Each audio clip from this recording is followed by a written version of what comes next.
the Netherlands, holds a diploma in business management from the University of Manchester, a postgraduate diploma in legal practice from the Law Development Center, and a Bachelor of Laws degree from Makerere University. He is an experienced aviation management professional with competences in senior civil aviation management, managing aviation policy and regulation, transport economics, and managing airport operations and air navigation services, all attained from the Singapore Aviation Academy.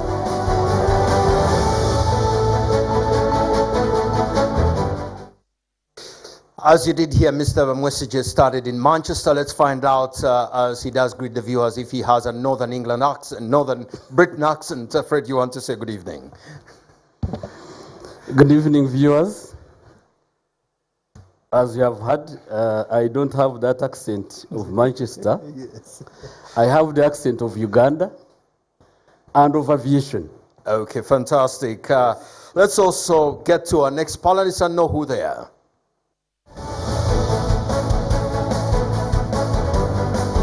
Roger Hamara is the Director Commercial at Uganda Airlines, a position he has held since 2020. He has expertise in private sector management, as well as airlines management, travel management company, public service management, airport management, management and marketing consultancy, communications and public relations, among others. Wamara has also worked with Qatar Airways Eritrea as country and commercial manager for Eritrea, Qatar Airways Uganda as sales manager for Uganda, Brussels Airlines Uganda in sales and marketing, as well as the Civil Aviation Authority, among others. He holds an honors Bachelor of Arts degree in Economics and French with education from Makerere University and a postgraduate diploma in Human Resources Management from Uganda Management Institute.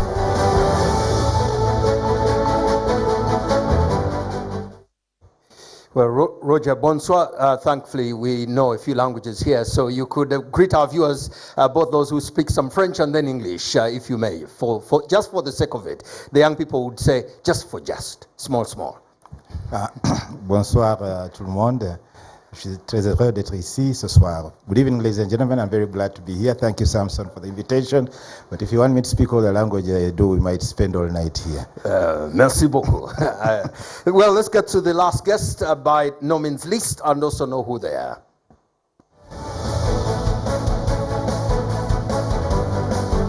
Major General Apollo Kasita Goa is the Director for Citizenship and Immigration Control at the Ministry of Internal Affairs. He joined the armed forces at the tail end of the revolutionary struggle in June 1985.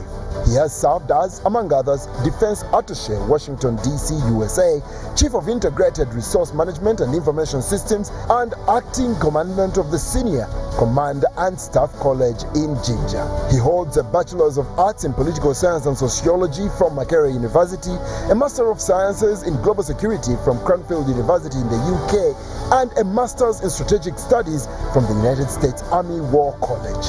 Major General Kasita Goa was awarded the Luwero Triangle Medal, the 50 Years Independence Medal, and the African Union UN Commendation Medal.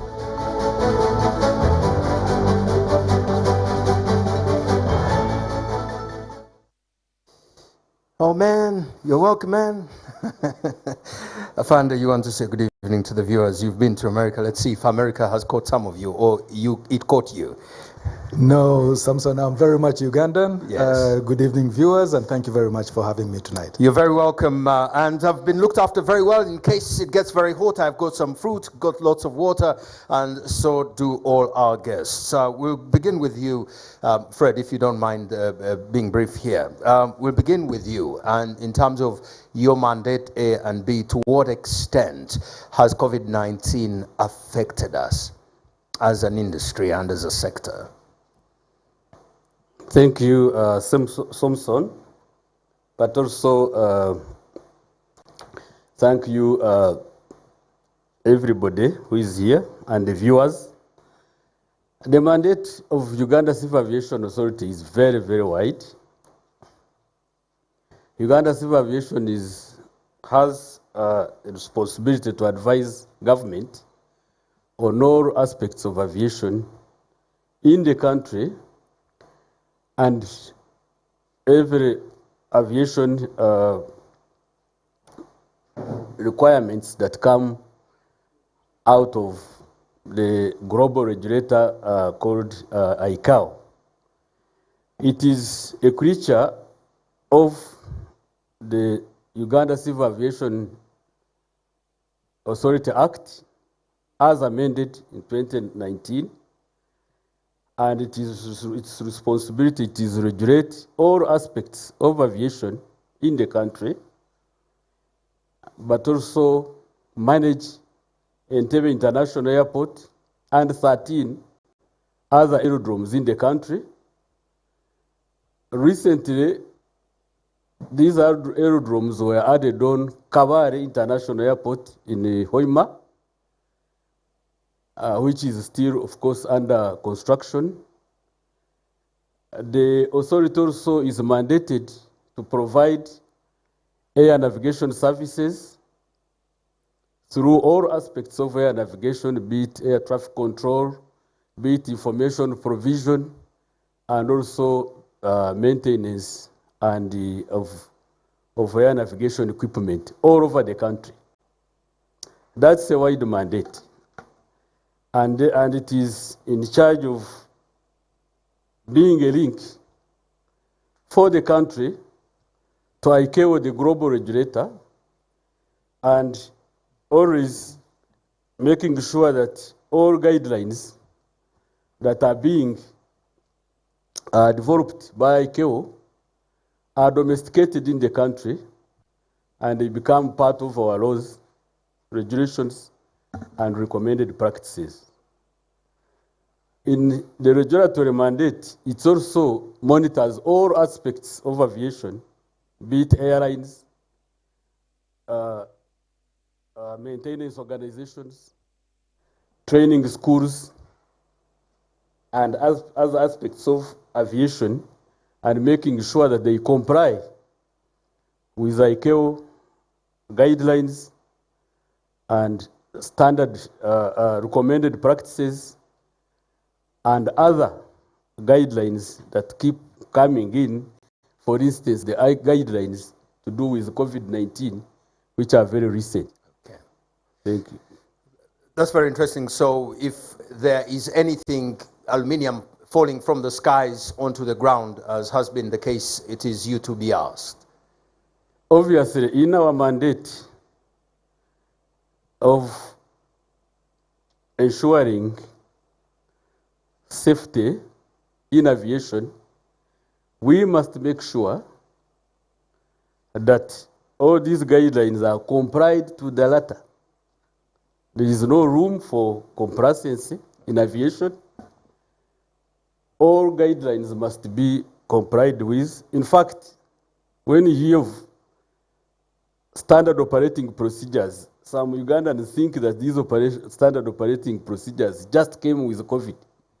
These have been in aviation all the time.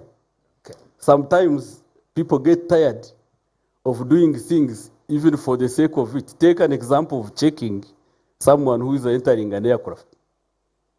You have to be checked. Even when you go 2 meters away and I am looking at you, as long as you have to come back and entering a restricted place, you have to be checked. Okay. This is what it means. We are so strict and to the book because we have no room for complacency. Okay. And if I may, on the second question, to what extent has the pandemic affected Civil Aviation Authority? The pandemic, of course, like in all other sectors, it has affected us in terms of, you remember, we had to close the airport at the end of March 2020. And during that time, when we closed for all commercial aircrafts and only left those aircrafts of emergency nature, those emergency flights, and those for repatriation. When we don't have commercial passengers, commercial aircrafts, then we don't have passengers who pay all sorts of, who are a source of our revenue, and therefore our revenue stream was very, very much hit, and we could not even recover our costs just because of that. Even when we opened in October last year, our passenger levels have not recovered. In fact, right now, our passengers are hardly 40% of what used to be. And of course, that goes with reduced revenues. And sometimes we cannot continue to meet our costs because aviation is a very expensive venture to maintain. The equipment, the standards, maintaining these standards and the SOPs that are now imposed on us by COVID is very, very expensive. So we keep, that affected us a lot. Thank you very much, Fred. When I come back to you, probably we'll get to what sort of experiences you have taken out of the COVID lessons. Coming to you, Roger, we have an airline. It's no longer rumor. When we started talking about Uganda Airlines, people said, we've had that talk and had that talk. Now we have an airline. For those who don't know, I have informed them, but you could walk us back to why we started it and are we realizing the very reasons for which we started it, even within the pandemic that we are yet to get out of, and we have probably no knowledge when that will happen. Thank you, Samson. Those of us who are close to our age will remember there was a Uganda Airlines that had started in 1977 that came down, I think, early 2000. I might get my dates correct. And so out of the ashes of that, Uganda Airlines, another Ugandan air company was formed to support in a form of a PPP called Air Uganda. And again, that one faced some problems. So again, out of that, the current Uganda Airlines was born. This had been observed. It was a controversial issue. There were many for it and many against it. But the argument for was won on a number of reasons. First, it was realized that it was important that the country's competitiveness would be improved by having a national airline. And we could faster harness the new resources we were getting, like oil, tourism, agriculture, would be better harnessed with a national airline. Another reason was that the airline was taken as an infrastructure project, not necessarily a profit-making or profit-generating, but seen in the light as an infrastructure project, like you could have a road, or you can have a ship, a ferry, to help roadside. So those were the fundamental reasons that led to the rebirth of Uganda Airlines. When Uganda Airlines was being formed, like I said earlier, we thought of facilitating and promoting tourism, employment for Ugandans, revenue generation, promotion of international trade through cargo, balance of trade, improving the balance of trade by reducing imports, saving and generating foreign exchange, reducing the cost of air transport, and now also because air transport, if you may remember, at one point, for example, the Entebbe-Nairobi route was known as the most expensive route in the world. It was going at $400 to $500 at one point. Another competitor from a neighboring country came in and the fares went down to around $330. Since Uganda Airlines came in for under $250, you can fly from here to Nairobi. So that cost reduction on the part of Ugandans is evident. So that was the rationale for the formation. Repeat that bit, because there are people already excited and wanting to know why they're not in Nairobi every weekend. Did you just say $250 or under? For under $250, you can fly from Entebbe. Then pay the same amount to come back? No. The same ticket will take you to Nairobi and bring you back. Samson, you can have a nice weekend at an affordable rate with your loved one anytime. Good. So this is thanks to Uganda Airlines. That is a 50% drop from what it was before. So sometimes these are things that we need to appreciate. The coming in of the airline has contributed to cost reduction of doing business in Uganda and globally also, because Uganda Airlines not only flown from Uganda. So in a sense, there are those who are asking questions saying, how are we going to keep this going when national carriers are struggling elsewhere on the continent? A lot of thought was put into this project. I had not yet joined this airline, and a lot of deep thought and study was put in this project.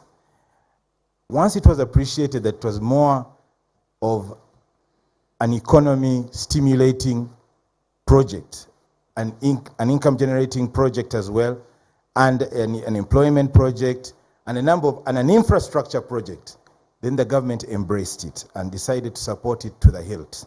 We must appreciate our regulator, Civil Aviation Authority, who has been very, very supportive in both helping us do our work, in giving us concessions on many services where they can. I shan't call them concessions, maybe discounts is a better term. So all arms of government have garnered together to make sure this baby walks. You mentioned falling. Yes, there's another expression, zikula bigo. We fall, but what's important is to get up. We are going to fall. We have fallen and will continue to fall. Okay. But the most important thing is to get up and continue. And for our viewers, I need to tell you that for under R1 million, we're talking about 892,000, you can go to Nairobi and come back. Don't be caught up here by weekends, courtesy of Uganda Airlines. That can fall within the category of breaking news, at least for this evening. If you don't see me in Kampala over the coming weekends, you know I am out of here. It's very cheap to go elsewhere. Coming back to you again, maybe if you could still tarry on the bit of what are the benefits, because we're dealing with skepticism here. What are the benefits of having a national airline? Of course, you talked about it being an infrastructure. We're also looking at travel fees falling. But what are the other knock-off benefits? Or knock-on, if you may. Okay. I mentioned employment earlier. Job creation. As I speak right now, we are growing. We are almost 300 people. Over almost 85% of whom are Ugandan.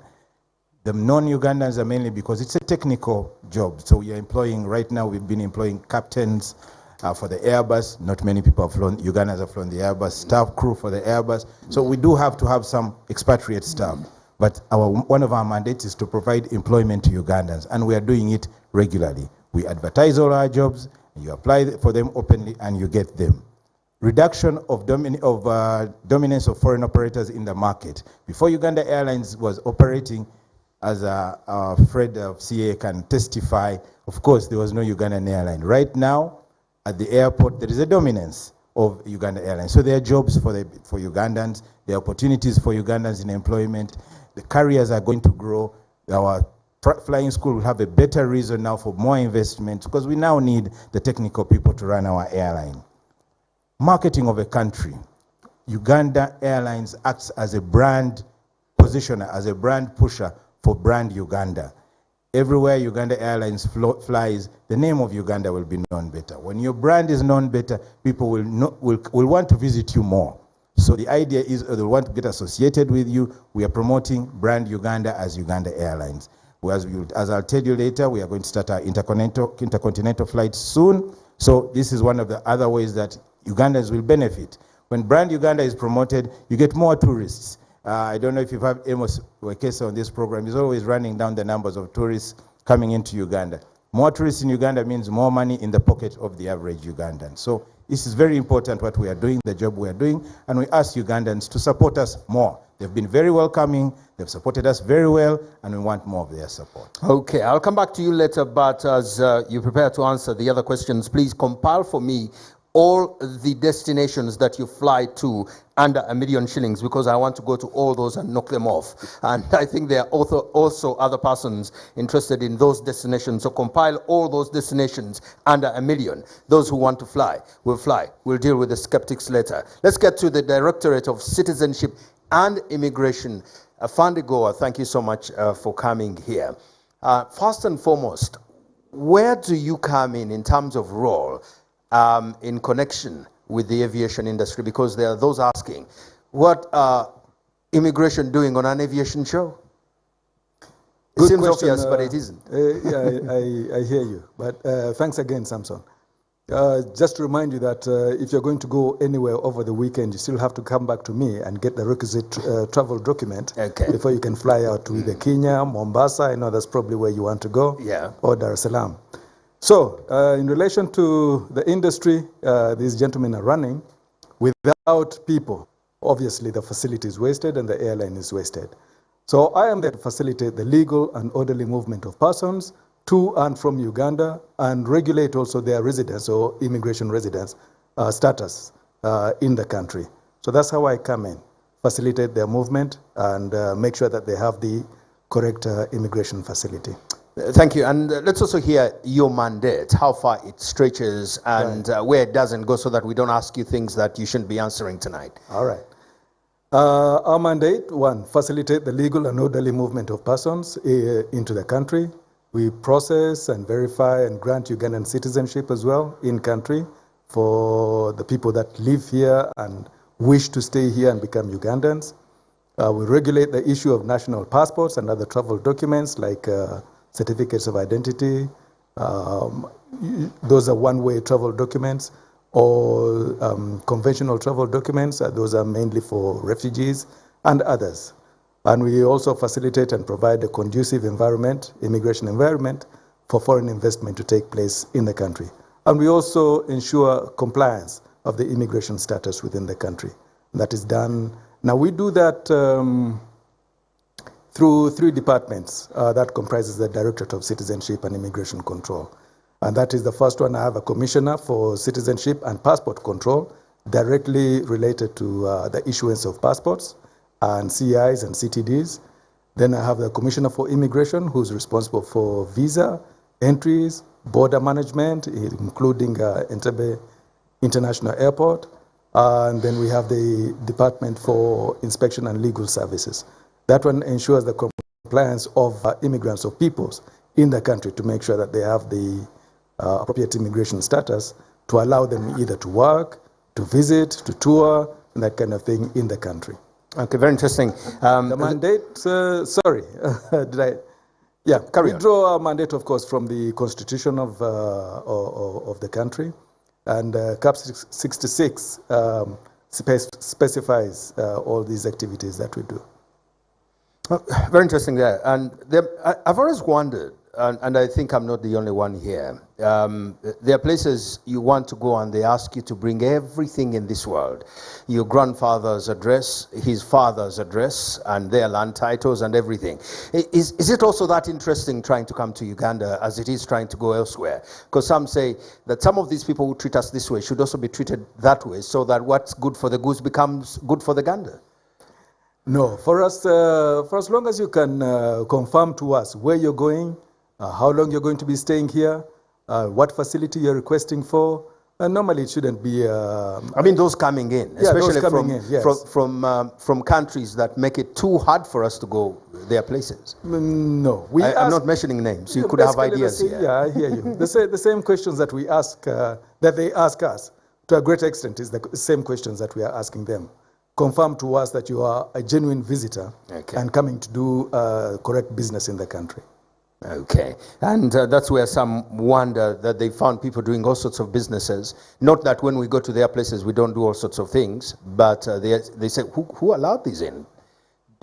Is it true that everybody here is here legally? Not everybody. Just like most other countries, you'll also find that because we have got porous entry points, there are those who come in and overstay their visas, for example, and many of them go, of course, underground until they have found a source of living, and then they come out and try to legalize their stay in the country. Like Ugandans also overstay and go underground elsewhere. Yes, unfortunately. I know for a fact. Yes, I know. We have them in South Africa. We have them in the US. We have them all over the world, in the UK as well. I came very close to being that. Is that right? I've got to be honest. Yes, yeah. No, we have them, and we have them in the country. And this is now that's the responsibility of my third department that I talked about, Inspection and Legal Services.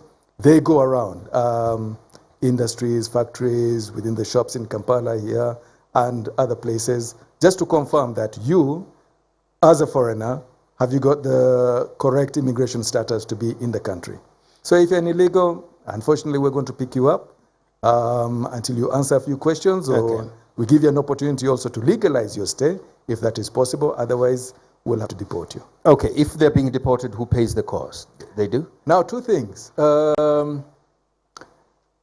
At one point, we may have to ask the person themselves to find the monies to buy the ticket to repatriate them back to their countries. Okay. When that is not possible, then we have to unfortunately foot that bill, because we've already ascertained that this person is not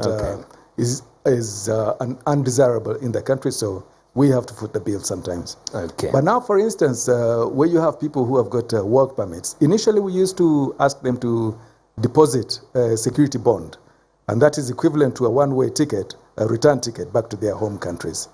Although now we have done away with, the cabinet came out with a proposal to do away with the security bond, so now compliance is on the company that is employing that person, to see that in the event that maybe that contract ends and the person has to leave the country, that company that has employed him has to make sure that that person leaves. So they provide the ticket now for that person. It's good we have somebody with a security background at the helm.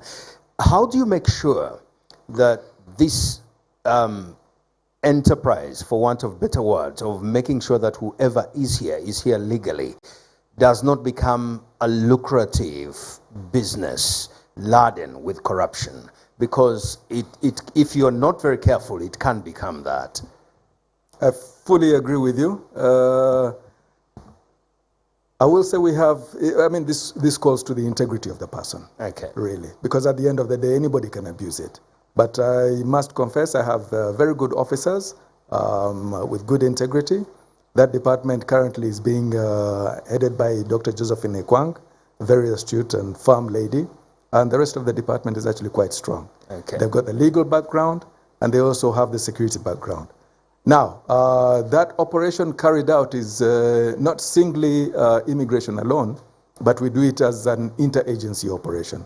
So whenever they go out, we have police with them, we have intelligence with them, and then we have our own immigration officers. Okay. At times, if necessary, we have UPDF also along with us. But normally it's police and intelligence. Yeah, the reason I ask is because having lived elsewhere, I know that when your stay lapses, it's not as if you're very willing to go back, especially if you had intentions of staying elsewhere. So I'm not so sure how easy it is, but I'm hearing you and what you're saying. We'll certainly come back to your funding. But going back to the question I left on the table as homework, what lessons have you learned from the experience? And if you may, what sort of measures have you taken to weather the storm? Because sometimes they say that businesses begin with problems. If you can find solutions to them, then when you sell them, you make lots of money. How are we trying to recover from the pandemic? Yes, thank you very much for that very, very, very pertinent question.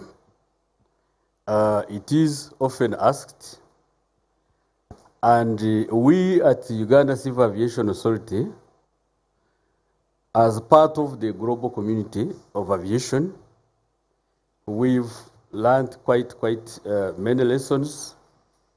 We, for instance, have learned that we must put in place business continuity measures, especially hit by a pandemic of such proportions, that we should broaden and, for instance, revenue sources. This is not a small thing to do, but we've learned a lot on not to always depend on aeronautical revenues. Airports and other aviation facilities have got to draw plans to make sure that they widen their revenue sources. What have we done so far at the Entebbe International Airport? We've tried very, very much to attract, and we haven't succeeded 100%, but we are doing that. Attract other centers, other revenue sources. For instance, you have seen a road toll within the airport. We have planned and we are trying to construct a car park, very, very modern car park. We are trying to get a hotel and other hospitality facilities in the hotel. In fact, sooner than later, you might have to go to Entebbe for a holiday.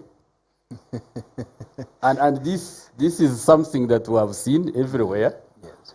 There are cities, there are airports that have done that. We are not, in fact, pioneering that. If by Uganda Airlines you get a chance to visit other airports like Changi Airport in Singapore, on top of being an airport where aircrafts land and take off, it is also an area where people go for holidays. Incheon and others. You also know Dubai before you reach that. We are trying to get, following that model, to get to that. But we are also trying to advise airlines to reconfigure their aircrafts also to include a sizable percentage of cargo.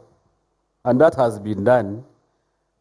Ethiopian Airlines, for instance, kept flying to Entebbe even during those extreme COVID times and bringing cargo. They were quicker to reconfiguring their aircrafts to turn from passenger aircrafts to cargo aircrafts. And in fact, because of that, cargo increased at Entebbe even during that time. Yeah, I was going to ask you about cargo and how far we have grown, if you have some figures. Yes, I will give you the figures as we move on. Sure. We have also, Uganda is known now in the world, not just in Africa, for being ready to handle epidemics like this. And at Entebbe International Airport, we are almost star performers in that, because earlier on we had handled things like Ebola, and because of that experience, epidemics are now, people are coming for benchmarking to see how we have handled this. Many facilities like the use of a scanner, a thermal scanner, as you know, it's not everywhere. Because we've been using that even in other epidemics for temperature screening, and many people have been coming to benchmark to see how we have been handling it. In fact, even by global standards, I think there is a current report now which has placed Uganda, I think, as number 5. Yes.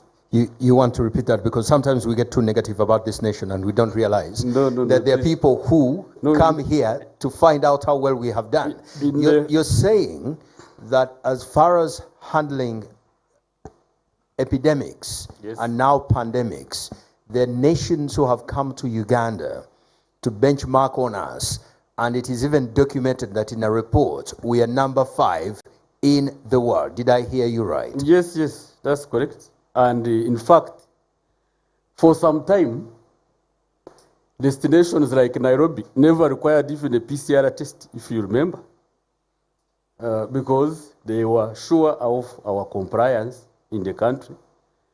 And the fact that the whole country, headed by the president of the country, which is very, very rare in many of these places, to head a national task force on COVID.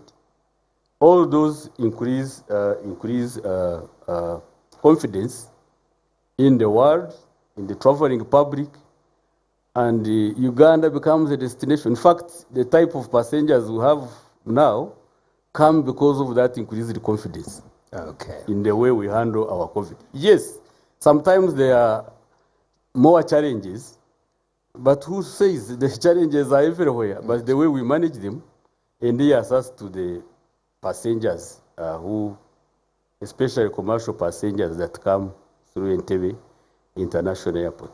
And still staying on that, if we may, now that there's a new strain, and we had the Ministry of Health warning about travelers from, I think, India to begin with, how confident can we be, on the back of what you've just said, that we will not let in persons to go back to lockdowns proper the way we were? As you may have heard, because for you are in the press, we have already issued a notam on COVID-19 regarding control measures that apply to passengers originating from India. That took effect on 1st May, midnight 1st May, and all passengers between Uganda and India, all passenger flights rather, are suspended until further notice, until we observe, of course, improvement in the situation. And no passengers from India shall be allowed into Uganda regardless of the route of travel. We know that, and we are really enforcing that since 2 days ago. And even those who may have traveled to India in the last 14 days, regardless of the route taken, will not also be allowed in the country, and so on and so forth. So we have stringent measures. These have added to our already existing COVID-19 control measures that are in place, that have been shared by our Ministry of Health, but also by World Health Organization and International Civil Aviation Organization. Well done. I'm impressed with what I hear, especially in terms of how we have used the opportunity to grow cargo. I am also reliably informed that you sort of expanded cargo handling. Is that true? And you were inviting Ugandans who want to get involved in the export business to use the facilities that you have expanded. Is that true, that there was some expansion drive on cargo handling? Yes, that's very true. We have expanded the cargo tonnage from 42,000 to 100,000 tons of capacity. That is the cargo center that we are about to complete.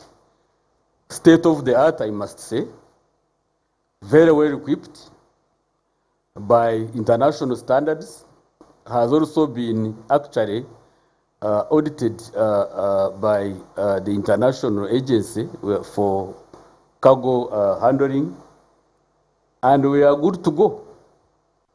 We have that all those are done in readiness to assist our horticultural exporters and other perishables to make sure they get markets outside this country and earn revenue for our farmers, and through many measures that we shall also be assisting organized groups to make sure they produce for the market, because our problem has not been lack of agricultural produce, but has been our standard. We are not producing for the market, and this is the effort we are going to make to ensure that organized people, starting with horticultural exporters, are more organized and producing for the market. Okay. Yes. I'll say something about those handling passenger cargo. I had a very interesting incident at the airport. I was trying to fly out. Oh, well, I really was flying out, and I was told that my bag was too big for hand luggage. So in a rush, I was asked to check it in, and it went downstairs. And I left money on the side bag that had not been locked. And the moment I got to the plane, I was like, it's Uganda. But thankfully, talking about credit to those handling, without that side bag being locked, I found the money when I got to the other place. and it was not locked, and it was not very little money, at least by my standards. So there are some chaps there doing a fantastic job. Thank you very much. I just wanted to share that, Thank you that very much. there's good work and persons of credibility out there lifting you bags very on much. and off those places. So bravo to those down there, and keep that good work going. Coming to you at Uganda Airlines, what have been some of the key milestones in the journey of this baby?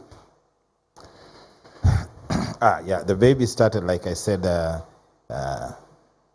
end of 2019 with an ambitious plan to go to 20 destinations within a year or so. That was the plan, that was the design. We hadn't thought about or imagined there would be such a thing as COVID.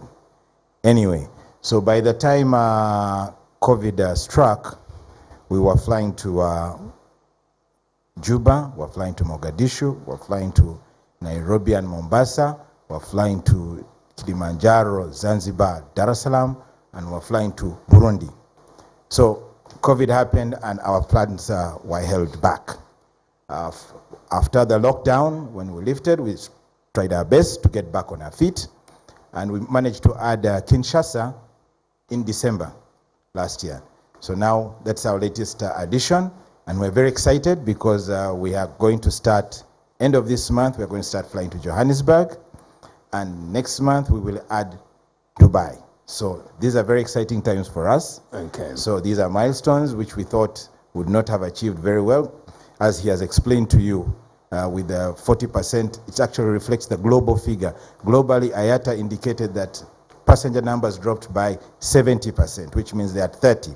If Entebbe is at 40, it means we are doing a bit better than average. It's above the global average then. Above the global average. And I will add, even Uganda Airlines is doing a bit better. So we are happy that things are going, it's bad, COVID, but there is a silver lining to this stuff. So what have we done? First, we have achieved some destination milestones. We managed to get our ICAO and IATA designation code when we were starting. That was very good. How important are these? Oh yes, it's very, very important. It's your code, it's how you enter, how you are sold in the business, and how you are recognized. So without these would be hard. As you probably know, the QU had been taken already, the Uganda Airlines QU code. So we had to apply for a new one, and we were granted one, which is UR. We used to be QU, now we are UR. Not Uganda Airlines, not Uganda Railways, it's Uganda Airlines. Yeah, I was wondering what slowly you'll get used to it. We accept, slowly we'll get used to it. So, other milestone was delivery of our aircraft. We got 4 CRJs, Bombardiers in 2019, and late last year we got our first Airbus 330-800 Neo, and in February we got our second Airbus 330-800 Neo. Another milestone is when we were starting, we were struggling as a small player and we didn't have a good distribution system. So we got a small distribution system that was not very competitive and was sometimes making our fares a bit more expensive than others. Out of technical language, for the benefit of the viewers, when you say distribution system, some people in Chikubo may be thinking, so what do you mean by distribution system? Okay, our inventory, our seats, like the stock of the shopkeeper in Chikubo, has to be sold through certain channels. Okay. And these different channels may be travel agents, maybe online travel agents, maybe online sales, but to access these shops, I need, just like the Chikubo trader needs those pickups to deliver his goods to his shop, I need this system to deliver my inventory to these people who will sell my inventory for me.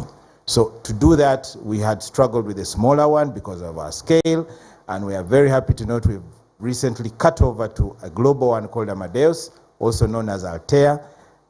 We did a cut over this month, and we are very excited because now we are going to be viewable world over on all selling platforms at very affordable rates. I would like to assure travel agents who have been struggling with the old system that now we are on Altea Amadeus. That's a wonderful milestone.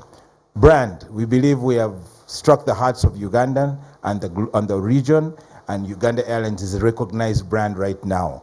Whether I'm stopped by a policeman, when I say I'm Uganda Airlines, they say, hey, Bombardier, go, and they wave me away. So we have a recognizable brand, and we appreciate the Ugandans and the globe not only Uganda, the whole region for recognizing and supporting our brand.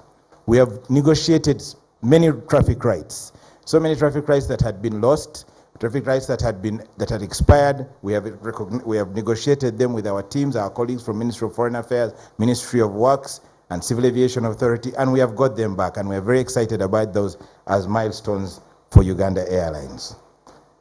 We have also got an award. I don't know if you recently won, you must be very active on social media. We won the award of the global youngest fleet in the world. Okay. Yes. So somebody has already awarded us. We are recognized internationally. We won that award recently, and we're very excited about it, having a youngest fleet. It's a small fleet, but it is still the youngest as we speak right now in the whole world. It's difficult for airlines now to procure new aircraft. So we are proud that we have a youngest fleet in the world. And of course, our service. We have really got very positive reviews from the traveling public. The Rolex is very popular. I was about to ask. We consider that one a milestone too. And we're very excited. So there's Rolex on there? Yes. And how is it doing? Very good, very fine. It's it's a nice meal. It depends upon the time you come. We don't serve it all day, but you come and you will enjoy our mile-high Rolex, a unique feature in the world. Okay. To what extent is it, because I've seen elsewhere that the national carrier also does ground handling. Is that a view in the pipeline, or those are more complex things to be discussing beyond 10? No. Indeed, one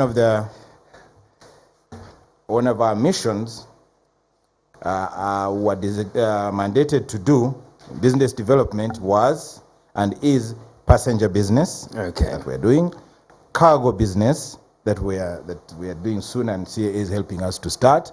Unfortunately, with the smaller plane, it's not very big business. The Bombardier is a 76-seater, it can't take much. But now with the Airbus, it's a combi. It can take 258 passengers on board, 20 in business, 28 in premium economy, and 210 in economy. But in the underbelly, you can take up to 20 tons on every flight. That's a lot of matoke going to London, a lot of fruits going and vegetables going to Dubai. So export business is bound to grow. So cargo business is very important, and we're developing the cargo business.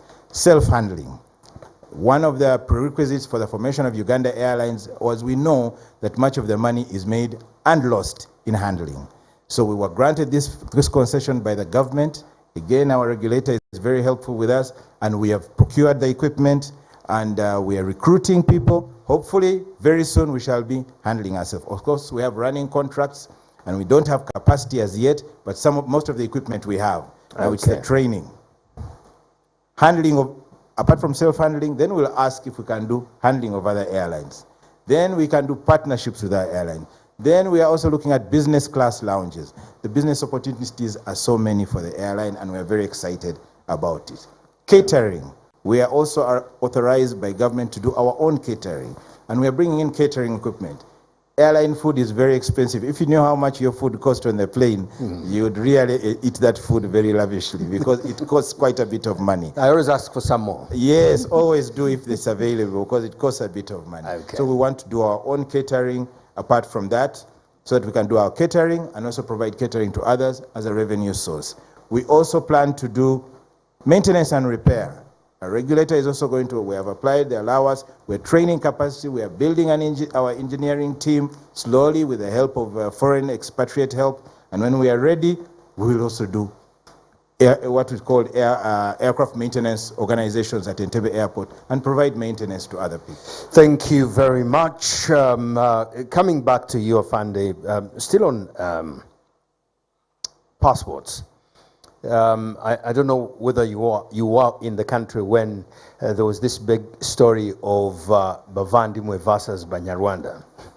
And many of the persons fronting these things were making the argument that some services are not available for some Ugandans who are legally Ugandans as a tribe in the constitution, and that they're being denied documents like those your office provides. How do we make sure that Ugandans, whoever they may be, get these documents? Because there are some of us who live, for instance, in the East, speak the same language here as it is across the border in Kenya.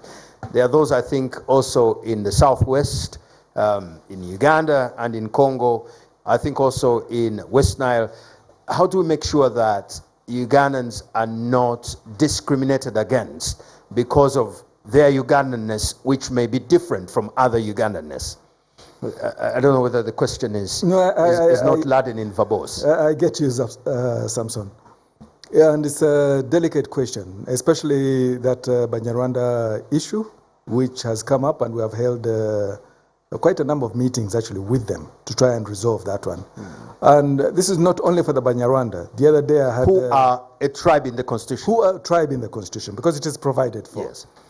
Now the delicacy comes in proving who of those is actually an original who was here as per the Constitution by 1962, or can trace their lineage back to somebody who was in the country at the time of independence, or back to around 1920s, 1930s. So that is a problem that we're having, proving that lineage, that this person, descends from such and such a person. And this goes also for other communities like the Somalis. This goes for the half castes. The other day I had somebody in the office who was talking. He says, I'm Chotara, and I want, we need to be recognized as a tribe. And I said, but what does Chotara really mean? It just means mixed blood. So if I'm an Acholi and I marry a Muganda, isn't that person also, so to speak, Chotara, because that's already mixed blood? Yeah, my children then are Chotara. Well, so to speak. But the important thing is to be able to trace your lineage into the country at the time of independence. Okay. Now the issue of the Banyarwanda, because what has happened, and this is a border community, so you'll find there are very many new entrants in the country, and those have sort of, a good number of them have tried to get our documents, and they get them illegally, fraudulently, so to speak. And these are the ones that have created a little bit of a problem. Okay. But we have set up mechanisms with them, with the groups, and we have agreed that we shall have continuous interaction with them.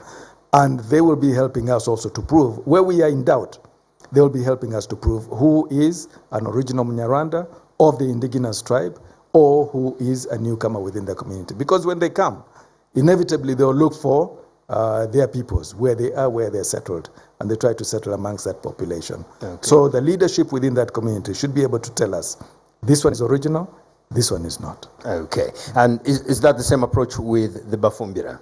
Yes, it is. Okay. And again, you see, that's a border community. Okay. And it cuts across, and it's not only in the what do you call it, the western side, but even South Sudanese. Yes. We have those who took up residence. A good number of them actually have moved into Kiriandongo areas, and those are pretty hard to prove sometimes whether this is an original from the country who was here before independence or is a newcomer.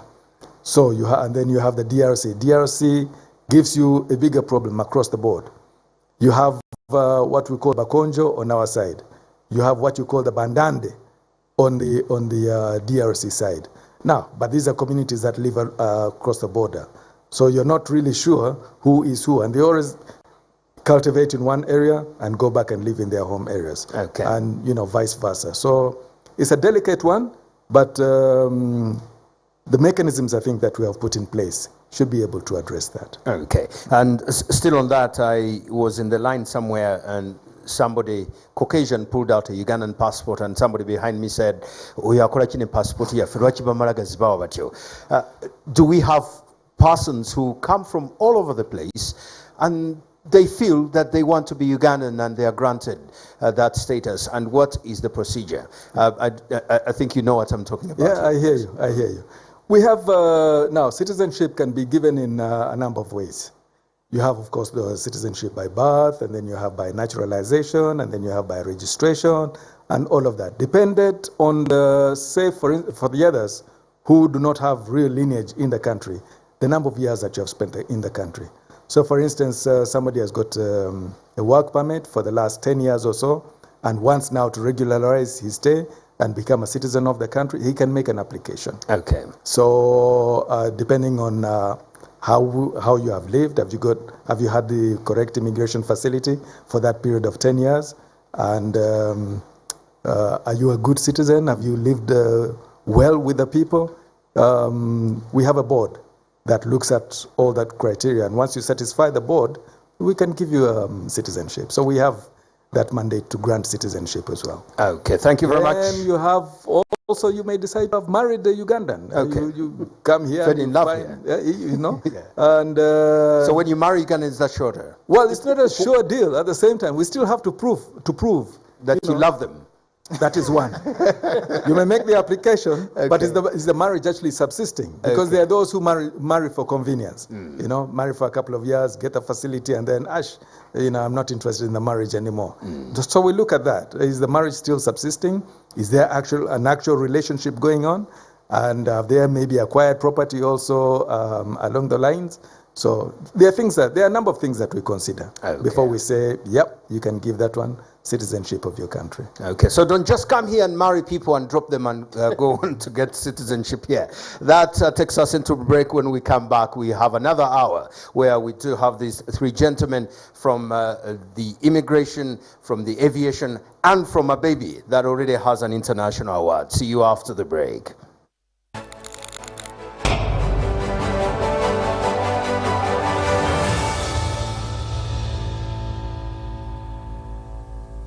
First globally, a sector that has long been the ultimate dream for many a Ugandan child, from piloting all the way to engineering, seeks to find its footing again.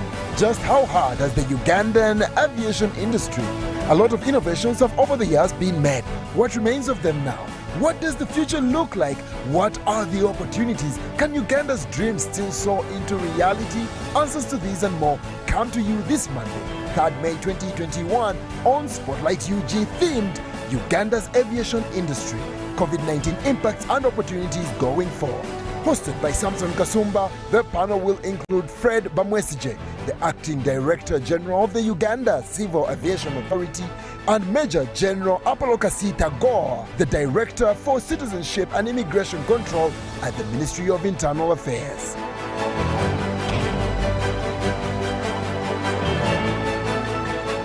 Spotlight UG, Mondays at 10 p.m, live on UBC Television.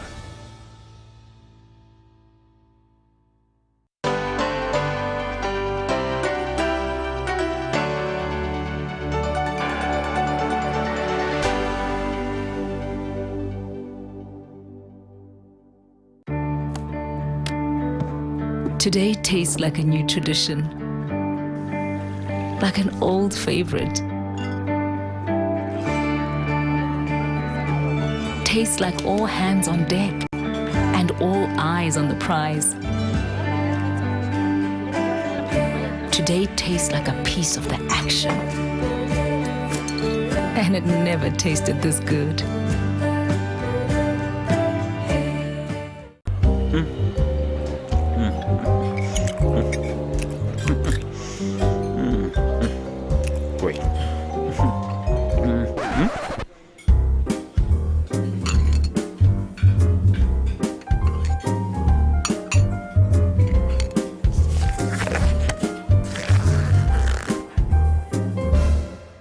No one should stop you from finishing what's yours. That's why MTN gives you data bundles that don't expire.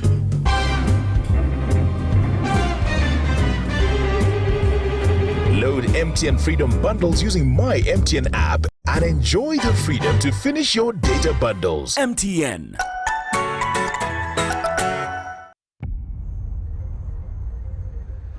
What does it mean to be closer together? It's taking the last bus home for a surprise visit. Closer together is strangers finding a connection.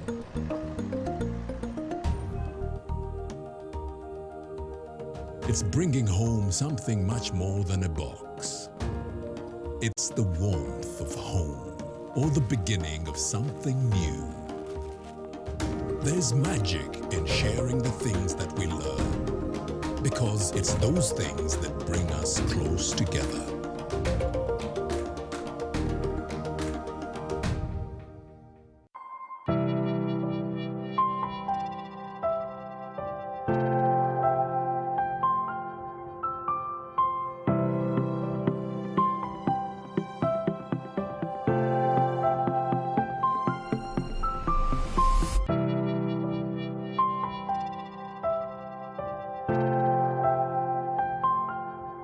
cha COVID-19 chijja kugwa. If we get vaccinated now, observe social distancing, wear masks properly, sanitize or wash our hands with soap and water regularly. Together we can defeat this enemy.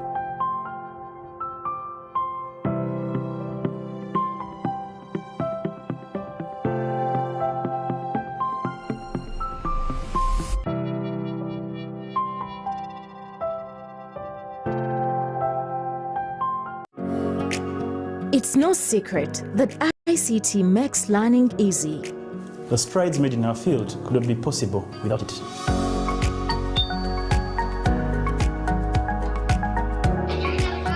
And now we can watch our favorite shows. My radio is my best friend. UCC provides an enabling regulatory environment and policy guidance for healthy competition. We also facilitate ease of doing business in the communications sector through licensing, standardization, spectrum management, tariff regulation, rural communication development, and consumer empowerment. An informed consumer is an empowered consumer. UCC supports local content and innovations. Driving the development of a robust communication sector in Uganda is Uganda Communications Commission.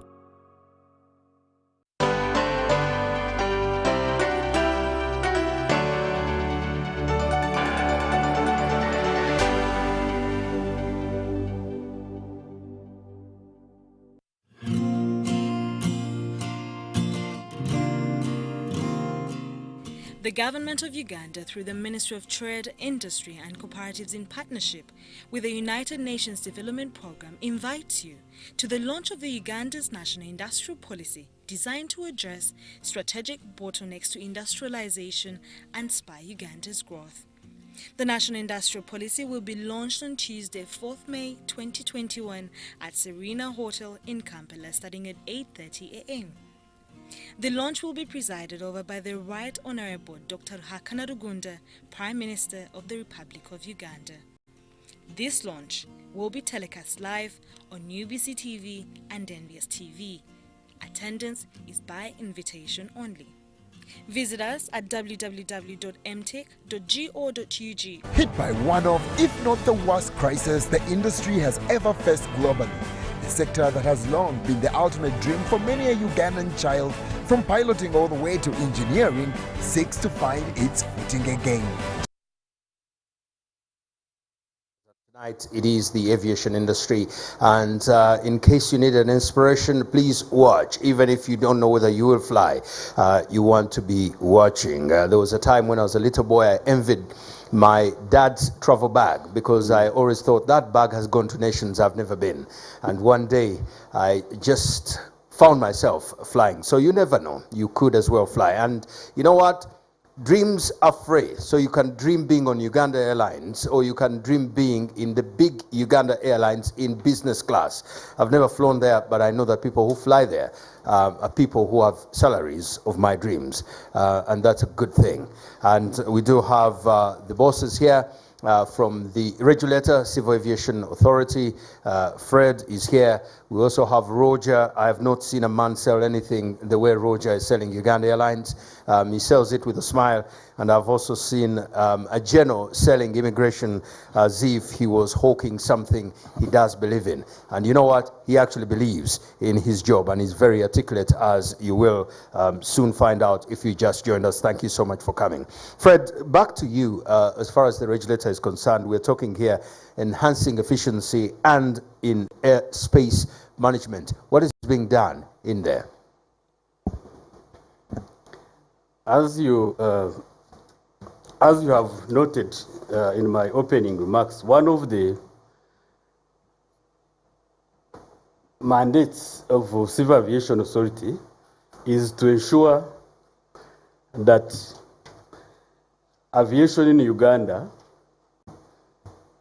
enlists safety measures that will make the whole aviation safe, not just safe, but consistently safe, and is able to move with challenges, especially challenges of development like IT, and we make sure that that resonates in our procedures all the time.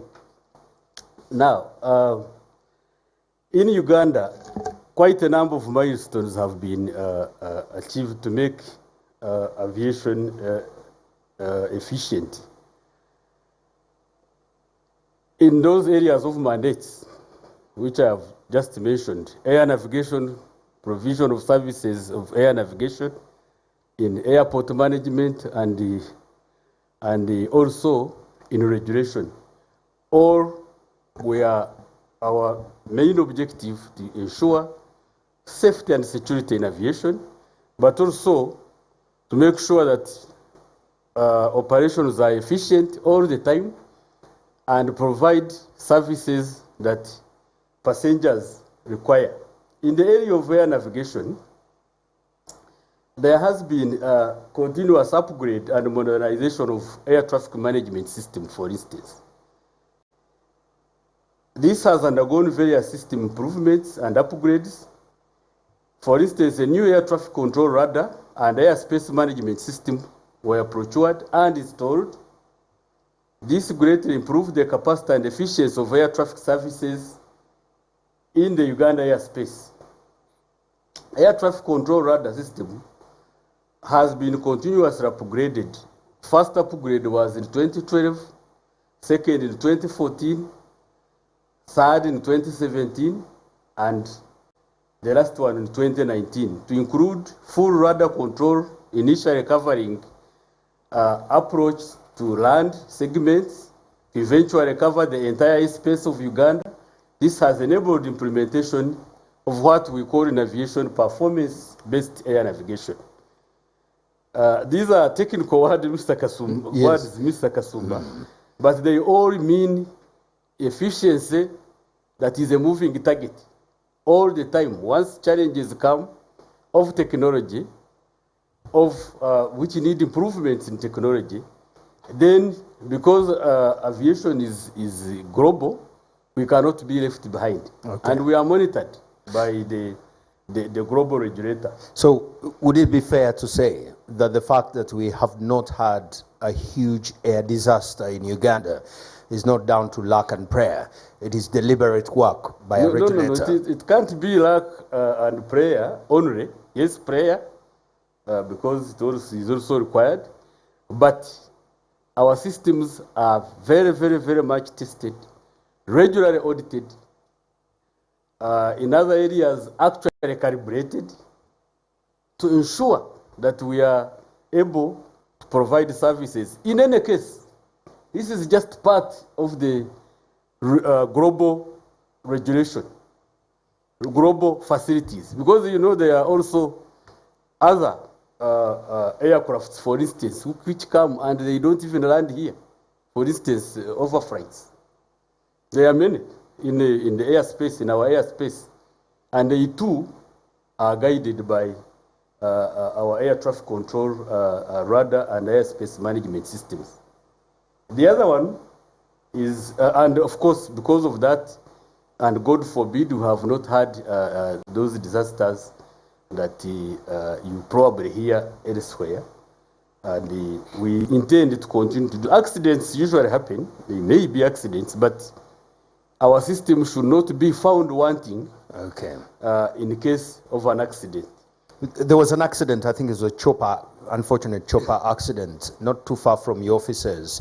Are those incidents you bring into research and to find out, because you are the regulator there, did you look into that as well? Unfortunately, that was a military aircraft, and this is civil aviation. But all the same, we want to... The reason I bring it, because the viewer needs to know the difference between them and yourself, because when the viewer hears aviation, they think that it's everything. Yes, and usually that's what happens. But we have civil-military relations in everything, even if it was not, it was just outside our mandate.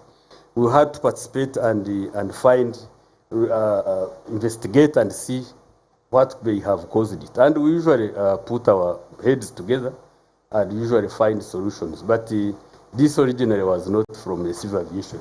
Okay. We also have upgrade and automation of aeronautical information management systems called AIM. Information management systems are also... You've wandered a little away from the mic. So, Yes, sorry. much better. Information management systems are also very, very key in the air navigation services, because this is how information is generated and also published. That is standard, that is required for air navigation users. This is more to do with automation of flight planning processes. By the way, information of notice to airmen, like the NOTAM we have just issued about India, introduction on online pre-flight briefing for pilots. We have also a database for terrain obstacle data. This is the data that is usually collected to make sure that we know what obstacles are in our airspaces. Okay. First, around an aerodrome like Entebbe, but also in the entire airspace.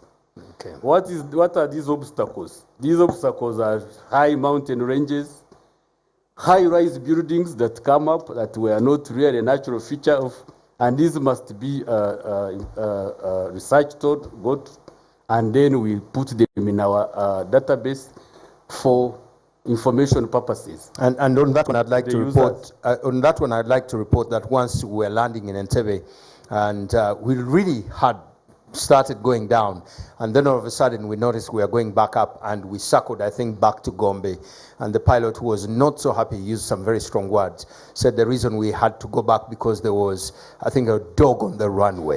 Do you also record those and put them in the database? Yes, and usually our air traffic control is able to visualize that and give warnings to the pilots, and that is usually done by this level of equipment that are modernized, very, very, very, again, state of the art. And these are very expensive, Mr. Kasumba and the viewers. They are not very cheap because they must be conform to global standards. They are also all over the country. We have navigation aids infrastructure systems all over the place, and these had been obsolete in the last years, but we have been upgrading them in phases to make sure again we upgrade them to world standards. Okay. And they are able to generate information to aircrafts and the aircrafts and other systems, and make sure that we are up to global standards. Okay. I'd like our viewers to know that this year you're celebrating 30 years. Yes. And there have been some key milestones. We'll come back to those when I come to you next. Let's get back to Roger here. Roger, what are some of the key projects you have undertaken, and maybe we'll later go to the future plans? Some of them I highlighted earlier. Yes.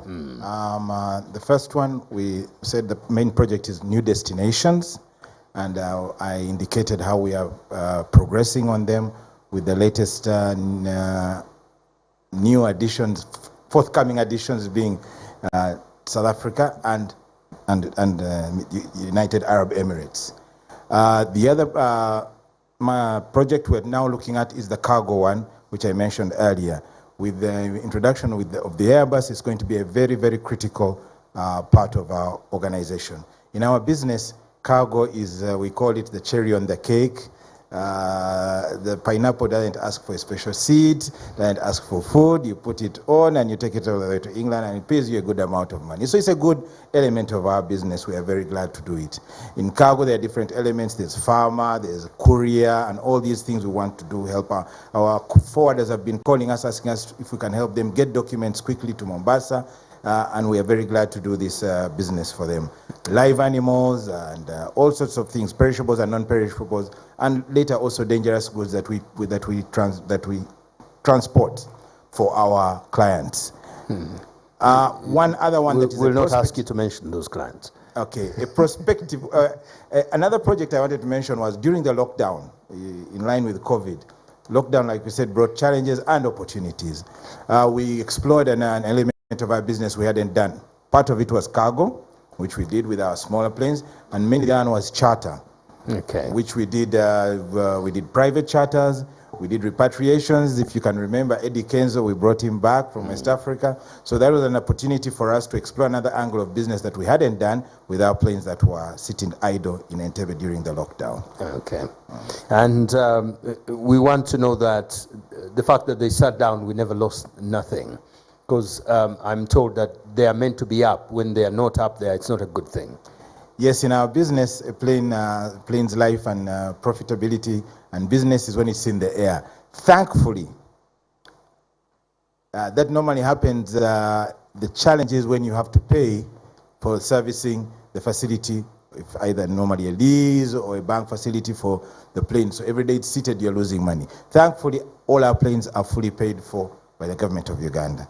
Okay. So the taxpayer has sorted out that problem. So yes, it is painful when the plane is seated, but in reality, we may not be losing money, any cash out for no work done. Okay. It's already paid for. It's a sunk cost for which we are very glad to be to the generosity of the government of Uganda and the people of Uganda. I've seen you have a background working with other airlines. Do you like our business model? And would you tell our viewers that they have every reason to hope that this is an airline that will do very, very well? And two, sometimes when you're a new entrant in the business, those you found in the business who don't like competition make life hard for you. How are we going and doing with that side of things? Indeed, I've worked for other airlines. However, one of the challenges of working for some of these, we call them legacy carriers, these big boys in the business, is that you find an airline set up with systems, with equipment, with huge staff, with big teams. At Uganda Airlines, it's a bit different. We are starting, like I said, it's a baby. We're starting from scratch. We have people who are doing 3 roles as it is now. In a certain organization, you'd have, I can give an example, someone doing network planning, someone doing revenue management, and like teams of people. Here, it's one person doing it. So it has its challenges, but it has its advantages. You see things differently. So yes, it is exciting to be part of Uganda Airlines. We see where it's growing. My experience from other companies I can bring here and help us, at least we know where we are heading.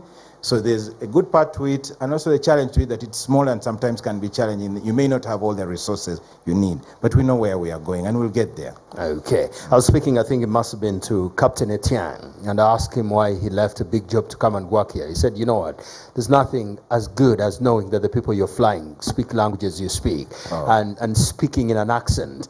I hope the announcements are made in some of the local languages here, because sometimes people pull off those announcements in their languages and you become very envious. Yes. Is that also part of the yes, as much the plan as that as much sometimes as yes. a word or two will be squeezed in a local language to make some others envious? Oh yes, it is. Okay. Yes, you'll testify when you come on board. Okay, I'm going to come on board, especially if you slash the ticket prices for the fact that I've treated you nicely tonight. We will discuss. We'll see that. Afande, coming back to you here, we were talking about, because it would be injustice if we finish the night without talking about the application process for passports. It seems as if, or some time back, it seemed as if that one of the signs that you are rich in this country is that you had a passport. Because applying for it, you had more brokers to go through than trying to buy land or a car. And then there were lines and all. Has that process been quickened, and are you trying to age brokers out of the process? What are we doing on that side of things? Samson, again, thank you very much for that very good question. Let me go back a little bit, if you don't mind. No. The gentleman talked about ICAO, and we also subscribe to ICAO in our passport management. ICAO PKD, that is Public Key Directory. So with the new passport that we have, it can be read internationally, and it also meets with the international standards. So that is one huge milestone, along with the milestones that they've been talking about. Then two, the e-passport. Many people tend to call it the East African passport. Yes, it is East African in that the protocol within the East African region provides for us to have a common document which fits within the global requirements. But at the same time, this is an electronic passport in that it has a chip in it, as opposed to the old passports which are machine readable. These are electronic in that you can use it, like now where they have electronic gates, the e-gates. You can just put your passport on top of that gate and the gate will open for you for as long as you've got a ticket, first of all, to travel. Okay. And you've got your passport with you. Okay. So those are the two things that I wanted to go back on. Now acquiring... Does that also happen at border points like Malaba? It should, and this is what we're looking at doing later on. Okay. Once you have that electronic, the e-passport, we don't have the gates as yet. Yeah. We had put up the gates in Entebbe, but due to COVID and all, because we feared people, touching, then and we're not sure that they have the protocol, the SOPs. Okay. So we had to close them. But now with the new areas that they are opening up, we should be able to have those gates operational again, so that you really don't have to go through the immigration officer. Okay. For as long as you've got the facility already in your passport, place it on top of the e-gate and the gate will open for you. Okay. If it doesn't open, that means you don't have the facility. You shouldn't be coming in. Okay. I'll also ask, in 2021, what is the business of still writing those cards? And does anyone ever process the information on those cards we feel? On the planes as you're coming in? Yes. Yes. Now that's mainly for us, we need to know where you're going, okay, where you're going to stay, who you're visiting, and what kind of business. I thought that information is in the ticket. It's not necessarily, not always, not fully. Okay. But then, that gives us also an opportunity to get a feedback also from you. So yes, we do collect them. Okay. And the tourist industry, they really want to have that because they want to know where you're going, which facility are you going to be visiting, and that kind of thing. So yeah, it does help. So the e-passport will not take those away? No, the e-passport will not take those away. Okay. Now, going back to the passport itself, the application process. Because we have embraced, like everybody else, we have embraced technology. So one of the milestones is that now all applications for all immigration facilities, you can do them online. Actually, you have to do them online. So even for your passport application, do it online. Schedule a visit at the end of the day after paying. Either the payment is also done online, schedule a visit, and then come. So the only reason that will be bringing you to the headquarters is to capture your biometrics. Okay. So once we've captured that and we've taken your photograph, just wait for turnaround time about 2 days if you're paid for express, or 4 days if it's a regular exercise. But even that, we're trying to reduce it down to come down to 2 days. Then you'll get an alert on your phone and you get your passport after that. Okay. So the why are process the is queues? really very simple. Now the queue. Misinformation? Sorry? Are the queues because people don't know? What happens? For instance, the advent of the pandemic created a bit of a problem in that we shut down. Like, they shut down, we shut down all the borders like everybody else. So in the process, but our systems remained open. So for as long as people continued to make applications, but they were not coming for the service per se. So applications continued piling up. So after a time when we did open up, when there was an ease in the lockdown process, we eased and we were beginning, but we're operating at 30%. So minimal capacity in terms of staffing at the headquarters, but the applications maximum applications. Exactly. Okay. So people came in and they wanted the service. So the mechanism we had to put in place was, now how do we improve this so that we can cover the backlog that we had, and it was quite a big backlog. So what have we done? We've decided that we're going to operate in shifts. First of all, now we've got a 2-shift system, but we're operating also from 7 o'clock in the morning to 7 o'clock in the evening, just to be able to accommodate that backlog. And to a great extent, it has been covered. Okay. I think the only problem that we're really having right now is the issuance, the delivery. Because the moment your passport is produced, the alert goes out onto your phone, and you're supposed to be coming in to collect your passport. So sometimes all these alerts are sent en masse. The next day you'll find that you have 2 things happening.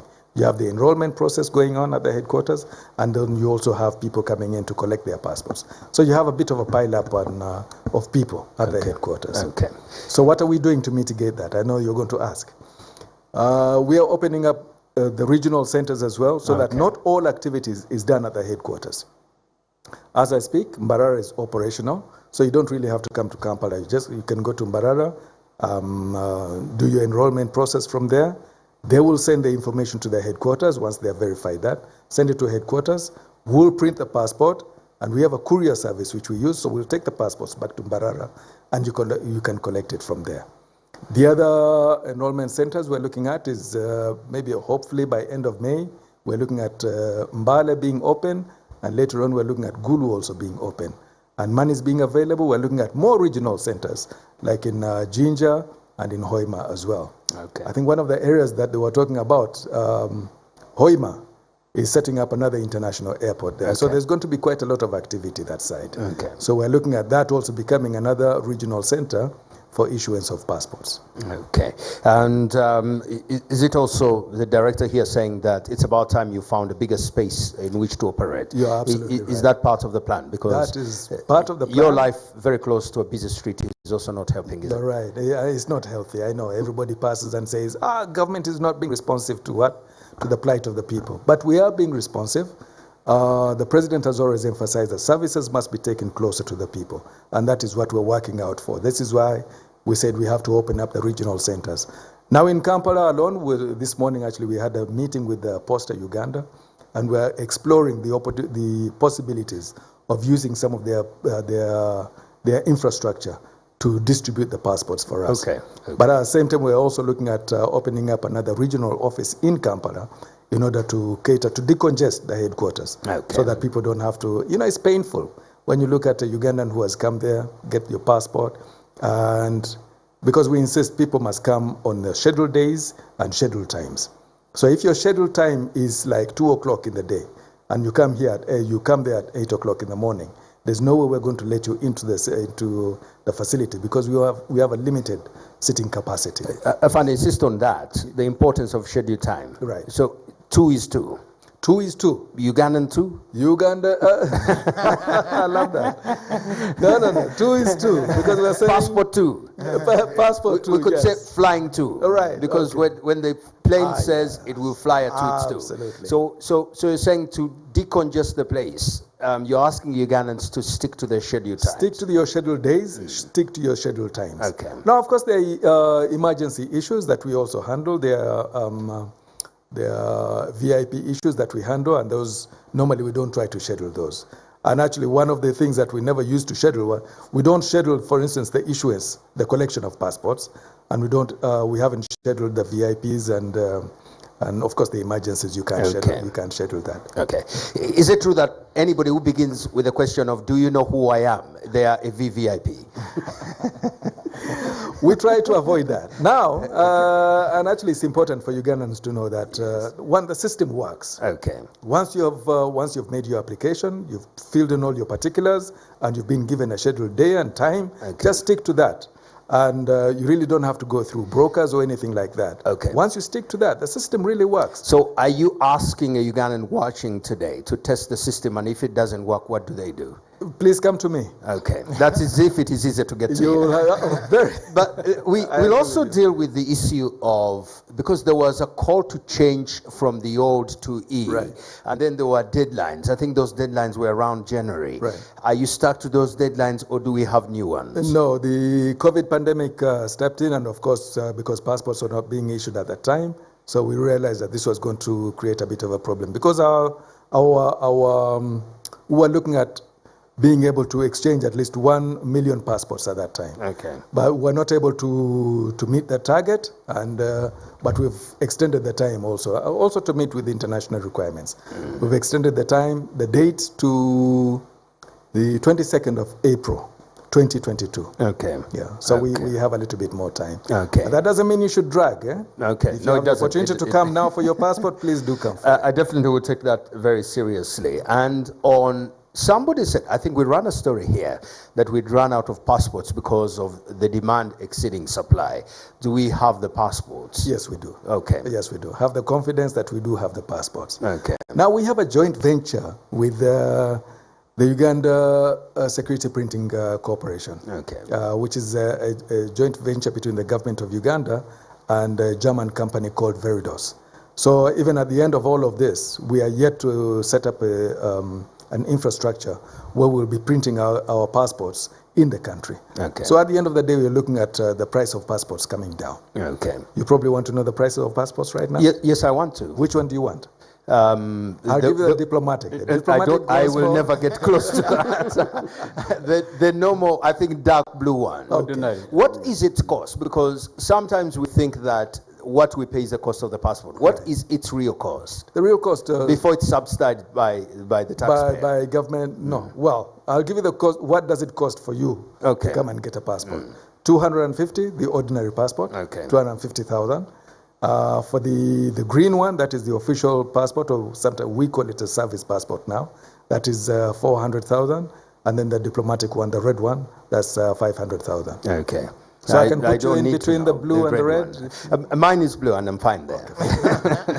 Thank you so much, Afande. Fred, coming back to you, 30 years of aviation in Uganda.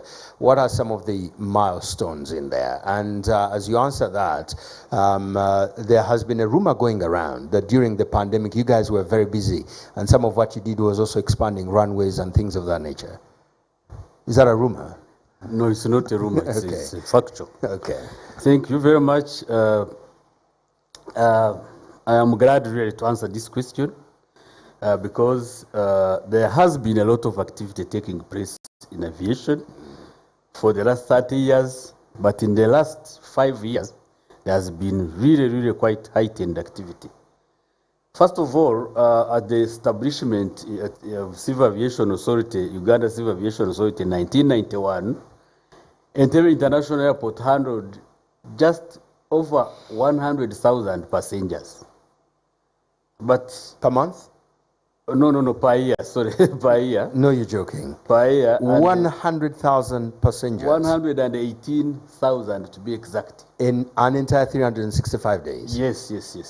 Where are we now? This figure by 2019, end of 2019, had risen to nearly 2 million passengers. Oh, God. But of course, we are not done even with the 2 million passengers. That's why we are planning, at least in the medium term, to have 3.5 million passengers by 2023. It's still very low by standard of an airport, a country's international airport. But we still think we can go there. That's why these facilities are being improved right now. Right now. But of course, COVID has reduced them to very low figures. But we keep thinking that COVID, of course, is a temporary situation and will come back to normal.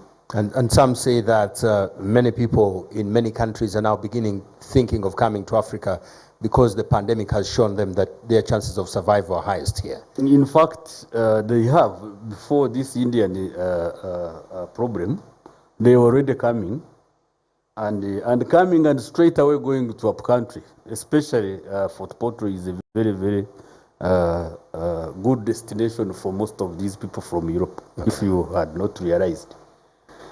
We constructed a VVIP facility as another terminal. We have rehabilitated VVIP aircraft parking, apron 2 and apron 4, all are completed. As I have just said earlier, we are constructing a cargo center of 100,000 metric tons with a chance of increasing it to 150,000 metric tons. There is an ongoing construction of a fuel hydrant and fuel farm. The facility is fitted with most advanced aviation fuel operation equipment and technology, and on completion, the storage capacity of fuel at Entebbe will be 23 million liters, of course, rising from 3.5 million liters, which we currently have. We have strengthened during COVID. That's what you are asking, Mr. Kasumba. Yes. During COVID, we have taken, I don't know whether that is an opportunity, to strengthen our main runway 1735 and taxiways associated with it and rehabilitated, also strengthened runway 1230, which is not yet completed but is around 98% complete. We have expanded the passenger terminal. I think when you go to Entebbe right now, you see an imposing extension coming up, very, very, very big with an in-road, and that facility is partly used now at the departure level, and it has helped us actually to comply with some of the COVID guidelines because it has offered a wide space for social distancing and other requirements. That is, we have opened part of it in the departure, but we also yet to complete the arrival part of it, and of course offices and other space for business. That is the non-aeronautical revenue that I was talking about. There are also, in terms of automation, we have automated air traffic management system, as I have said, and aligned them, harmonized them with airport systems. As you remember, last year, a year before 2018, we got an International Aviation Organization Council President Certificate in Aviation Security. We did very well in security, and we got an award from the none other than the President of ICAO Council. And we got 81.8% score, and above the global average is 73%.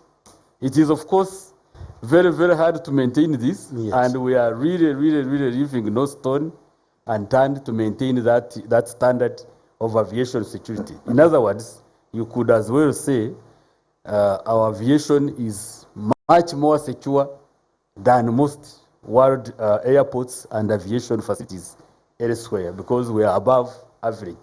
On security, you will probably forgive me for interrupting here. Yes. There was an incident, I don't know what your response is this, where pictures of personal details of persons going through the airport were seen on social media, and people were asking, what has happened to our good Entebbe? How did this get to this? Did you investigate that, and has there been any findings to that end? Yes, there are many incidents of that nature, sometimes actually taken by either fellow passengers. You know, there is quite a lot of Entebbe. All the people you see in an international airport are not necessarily workers of the airport or civil aviation authorities. But even if they are not our workers, when they do such things, we take responsibility. Okay. And we investigate them fully and give results to the owners, those people who are affected, and in many cases, even compensate them. Okay. Yes, we have developed a 20-year National Civil Aviation Master Plan, and this master plan also covers the regional airports. Why is it covering regional airports? We think that these regional airports in Uganda should cease to be only regional airports for Uganda, but regional airports in the sense of the other regions like East African Community. It should be easy, and the Director of Immigration is here, for a tourist to travel from Serengeti in Tanzania and land in Kidepo without coming to Entebbe. So have identified quite a lot of airport facilities in Uganda for upgrade to regional airports first, later to upgrade them to international airports for purposes of interconnectivity with centers in this region, especially tourism. Okay. Even today, we receive actually people from, say, Kenya at Kidepo with the help of immigration officials whom he provides, and we are able to do that. So there are those airports we have identified in the East African tourism circuits that should be able to enhance our regional travel by people who want travel, because they have been inconvenienced. First come to Entebbe, then you go into the traffic jam of Kampala, then you are not able to reach Kidepo or Pakuba or Kasese or Bwindi in the time you want. So it should be easy to move from East Africa, and we have started. As I said, we acquired a new air traffic control radar. That one I won't repeat. The revival of the national airline, as he has been saying, first of all, Civil Aviation Authority, many people don't realize that we paid the initial feasibility for the airline, and we've been able to encourage it to stand. Usually not done by many other regulators, but because it is our asset as a country, we try to pull them up and make them stand. And this one we have done quite a lot. Last but not least, and there are many, I'm just simply selecting a few. Uganda has to date concluded a total of 47 bilateral air service agreements called BASAs in our language with various countries, 25 of which are operational. He's been talking about the aircraft, Airbus 330/800 new engine option, which they purchased 2 of them, one Ergon and Rwenzori, you know their names. They are supposed to fly to faraway places like Dubai, Guangzhou in China, and London once they open. And they need bilateral air service agreements. Sometimes reciprocal with the airlines from there, and we have been able to conclude them for them. I have quite a lot, Mr. Kasumba, but in the interest of time. I'll raise this one because for us who are out there on social media, there are things we hear. Akakasawe kamwe katono waliwo n'ennyonyi zitasobola ggwawo nga zirina ggwa Kenya ne basomba abantu baleeta wano. Let me translate this. That your airport is so small, there are even aircraft that can't land there. They have to land in Kenya. Then passengers are brought in smaller aircraft here. Is that true or false? That's not correct. Even, by the way, even Airbus, the biggest Airbus, which is Airbus 380, can land in Entebbe. With certain precautions taken. But in the new system we are trying to work out, we shall be able to land, it will be able to land without even any prior preparations. But this is a big airport, really, by all standards, that aircraft. That's why this Airbus 330 is not a small aircraft by any standards. And that's why they are confident that they can purchase not just 2, even several, and they will be landing in Entebbe. Very interesting. So those of you who are on social media, let me put this in Luganda. Tebabalimbira ku social media. Ezengambo z'okumalwa muziveeko. The airport is big enough to land huge aircraft, and that has been. Tebaddamu kubalimba sebo. Ekyo tulowooza tukitereezezza ne tukimulungula. Akawungezi kayo y'ensonga etuleeta wano. Coming to you, let me just raise some of the questions here that are coming on social media so that we deal with them. Afande, it says that how we see quite many foreigners doing odd jobs and competing with citizens in some cases. How are you ensuring that they remain legal and orderly? Take that now? Yeah, sure. Okay. That takes me back to the department that I talked about earlier on, the Department of Inspection and Legal Services, headed by Dr. Josephine Ekwang. They do the spot checks. And yes, that has been a complaint which we have received. There are very many, quite a number of people who are doing menial jobs, foreigners doing menial jobs, which ideally should be the preserve of Ugandans, so to speak. So they go around and check to make sure that these people, one, they've got the correct immigration facility, and if they don't, then they should, either we arrest them, deport them, or make sure that they get the appropriate legal facility while in country. So there are quite a number, but we're going through the process of checking out to see who is who and doing what. Isn't there going to be a backlash because there are Ugandans cleaning toilets in the UK and sweeping and doing all sorts of jobs there? I speak because I've done those in somebody else's country, and some in China, some in the Far East. If we go down that direction, won't there be retaliation in these other nations?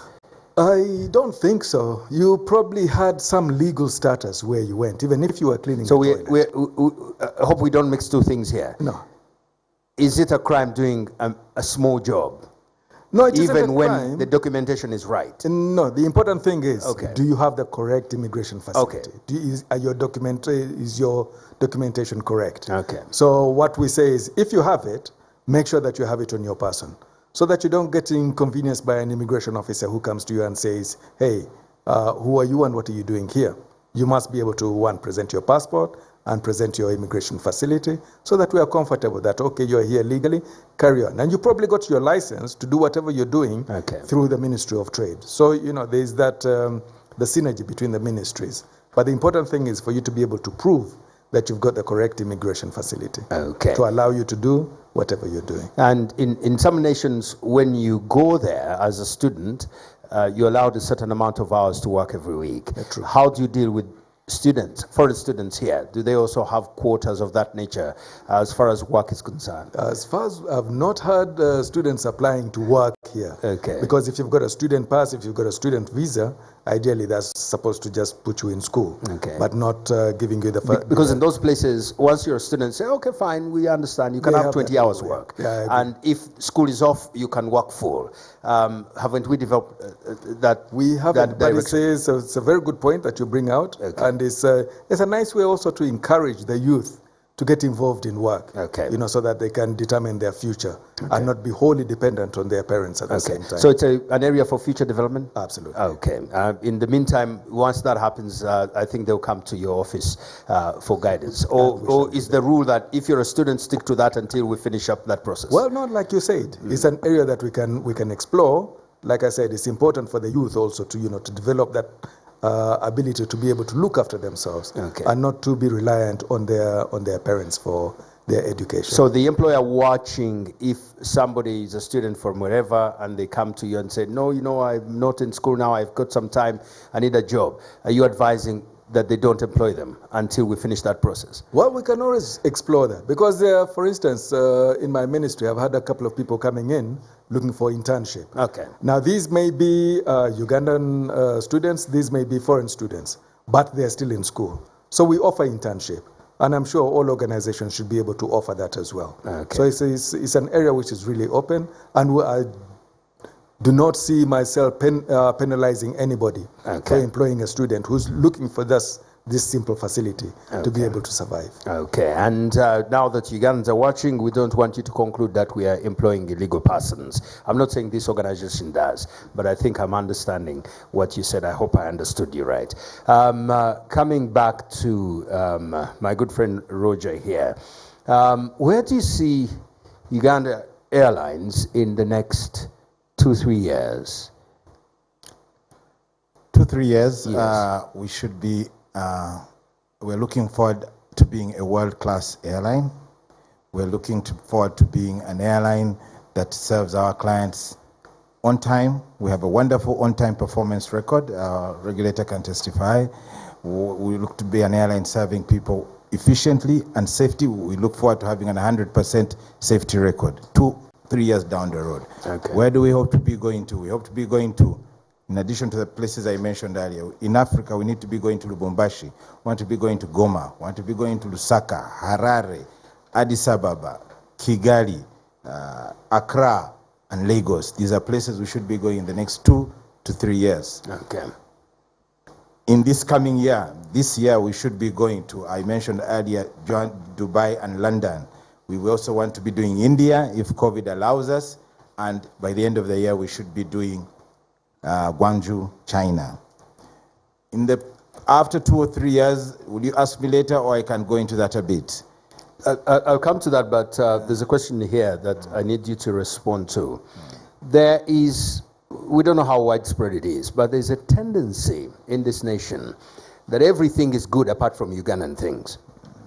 And that the only place I know that they don't extend that concept is to Ugandan food. Mm-hmm. How do you explain to the skeptics that Uganda Airlines, first and foremost, the fact that it is flying with such a regulator under watch, is a world-class airline in the making? Our ladies have also got very good compliments regionally. So. Our ladies have in-flight team. Oh, no, Ugandan ladies. I didn't know about that. But seriously, the question was how sure we were going to have a world-class airline. No, I'm saying, how would you explain to a skeptic that it's Uganda Airlines, yes, but we're talking about world-class service. Yes. You may not be used to Ugandan world-class service, but this is Ugandan world-class service. Our service so far speaks for itself. Okay. Like I said, so you're inviting them, first of all, to experience Please come and experience it. Tell us about what we're doing. If we're not doing it right, help us improve. We've got a lot of good feedback, and we also got some negative feedback, but we always welcome any input to help our service get better. We believe we're doing a very good job. We've got great reviews about our teams on board, our captains, and our equipment, of course, is very new, so it's also very good news on that part. So we are sure that we'll make it there. It will be tough, it will take time, but we'll get there. Okay. And another one that I also had and I put to you, they said, that's Uganda Airlines, it is government money. Somebody will call from Kampala and said, Ono Minister Mumulinde, Temuva, wow. It all happens there, that's why I'm putting out here. You know, like I said, we were born out of the ashes of the other Uganda Airlines. Yes. We know how the other Uganda Airlines ended up. And the government was very clear with us. You're setting you up as a private organization, owned by government, but please do your business professionally. Okay. We have been given those clear instructions. We cannot wait for a minister. We have to get paid. We shouldn't give credit to government organizations, and they have been told strictly, fly Uganda Airlines, pay for your tickets. Okay. So we have got the government backing to do our job professionally. And it seems you are already doing that. Fred, as we come to the tail end, I don't know where 2 hours went. We just left with about 6 minutes of those. It will begin with you. Those things that you plan to say tonight, and you hadn't said them yet, you have about 2 minutes to say those in your closing statement. Just to tell Ugandans that they have a very, very, very magnificent facility at Entebbe International Airport, but also in other airports in the coming years, that they should prepare to use their facility, especially the cargo facility, that really addresses the issues of export of agricultural produce from Uganda to the markets that would be. Very, very few people realize, actually, that today, if Uganda Airlines starts flying directly to these destinations, you can get, as they say, a pineapple produced in Chagwe or Ruero, and put on Uganda Airlines in the morning hours around 4 o'clock, it will be eaten at lunchtime in London. That has not happened before. Yes. And people should now work on the standards, produce for the market, take time. The government actually, through Ministry of Agriculture, should try as much as possible to help farmers to do that and grow these food items that are required in the market. So you're basically saying stop growing for Nakasero and grow for the globe. You can also grow for Nakasero, but Nakasero is not an adequate market for this produce. The other one is that aviation, actually, people should come out and embrace aviation because it is the safest mode of transport. It is faster. Right now, it has come closer to them through Uganda Airlines, which we support so much. Entebbe International Airport is going to be a hub for the national airline. It is already. And we will be getting quite a number of passengers. And Ugandans should take first priority to use Uganda Airlines to their destinations and start really enjoying their facilities in the country. And it is safe, we shall guarantee that, even under COVID. And we make sure that Ugandans really, really enjoy their facility. Okay, thank you very much. And maybe, Roger, coming back to you, talking Uganda Airlines. There are a lot of Ugandans who are interested in buying online, and for some reason, I think that once we have Uganda Airlines, wouldn't it become easy to buy things and then they get shipped through Uganda Airlines here? Oh yes, we part of our cargo business we're looking forward to in collaboration China, with, for instance, the post office. China. Yes. We expect to do a lot of that shipping business for online purchases. What I forgot to mention was oil and gas that's coming. We're looking to talking to the people who will be operating the cargo business, because our long-term plan for cargo was to buy our own cargo planes later, maybe 5 years down the road. And also domestic later, 5 years later. We decided to start with what we could afford.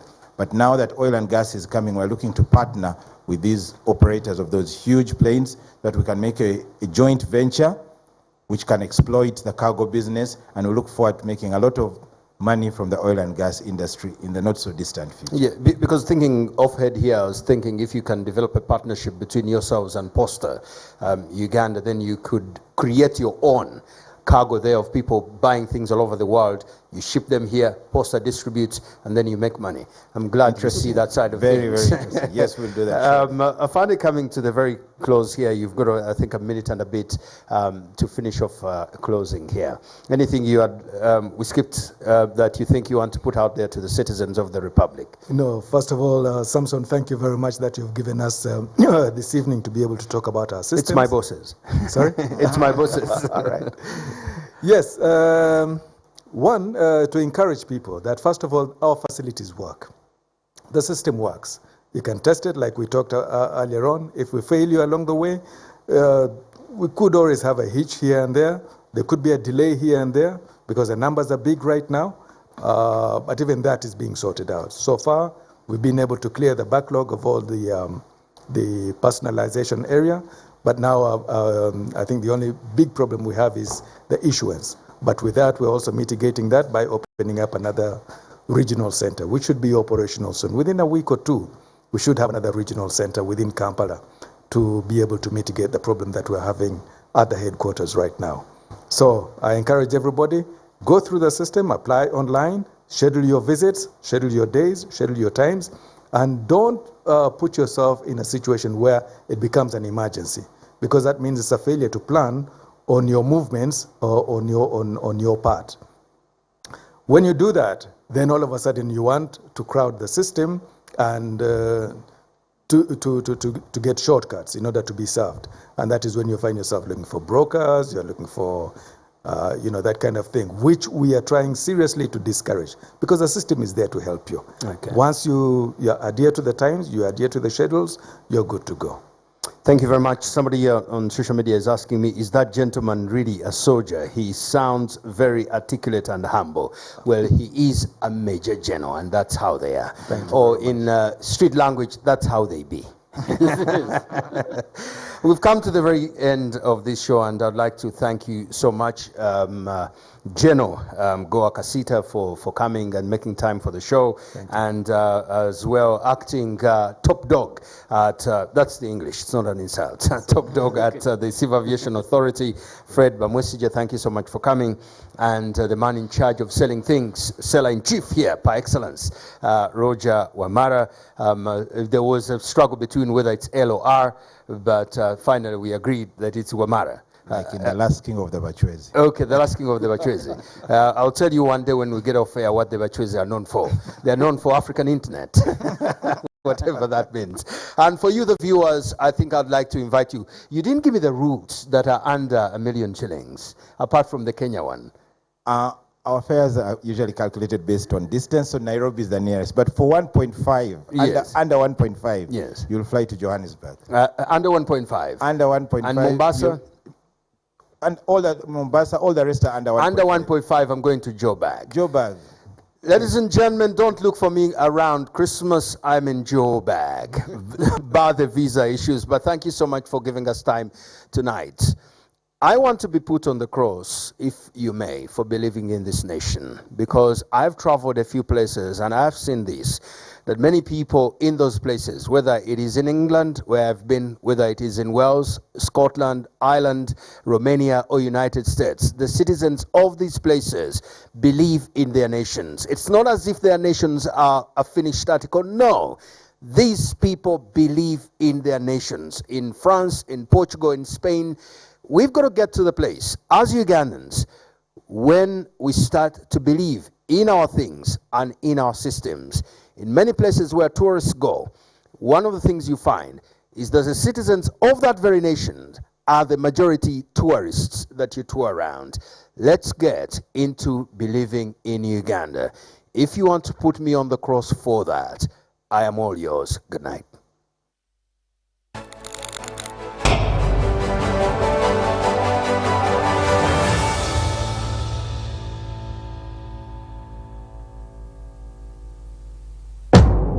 Worst crisis the industry has ever faced globally. A sector that has long been the ultimate dream for many a Ugandan child, from piloting all the way to engineering, seeks to find its footing again. Just how hard has the Ugandan aviation industry? A lot of innovations have over the years been made. What remains of them now? What does the future look like? What are the opportunities? Can Uganda's dreams still soar into reality? Answers to these and more come to you this Monday, 3rd May 2021 on Spotlight UG, themed Uganda's Aviation Industry, COVID-19 Impacts and Opportunities Going Forward. Hosted by Samson Kasumba, the panel will include Fred Bamwesije, the Acting Director General of the Uganda Civil Aviation Authority, and Major General Apollo Kasita Goa, the Director for Citizenship and Immigration Control at the Ministry of Internal Affairs.